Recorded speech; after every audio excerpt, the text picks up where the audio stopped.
اس دنیا کی بھی سب سے بڑی حقیقت الساعہ، جسے ہم قیامت کہہ دیتے ہیں، ایک وقت آنے والا ہے یہ سب دگرگوں ہو جائے گا، پہاڑ جو ہے ریزہ ریزہ ہو جائیں گے، یہ ہائی رائز بلڈنگز جو ہیں ان کا نام و نشان نہیں رہے گا، ہرگلہ ٹاور جیسے بیٹھ گیا یا ٹوین ٹاورز امریکہ کے جیسے بیٹھ گیا، یہ پوری دنیا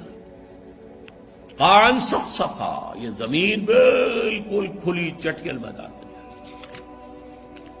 وزلزلۃ الساعہ، سورہ حج کی پہلی آیت، یا ایھا الناس اتقوا ربکم ان زلزلۃ الساعۃ شیء حسین، وہ آئے گا، اس کے ایک وقفے کے بعد قیامت آئے گی۔ یہ قیامت نہیں ہے، یہ جس کو ہم قیامت کہہ دیتے ہیں، یہ قیامت، یہ الساعہ ہے، یہ عالم جو ہے یہ ہلاک ہو جائے گا، کچھ عرصے کے بعد پھر انہیں اٹھایا جائے گا، یہ اٹھایا جانا والا دن قیامت ہے، قام یقوم قیامتاً، قیاماً کھڑے ہو، تمام انسان زندہ کر دیے جائیں گے، اپنی اپنی قبروں سے یا جہاں جہاں بھی ان کے کچھ بقایا جات کہیں ہیں وہاں سے بھاگے ہوئے چلے آئیں گے۔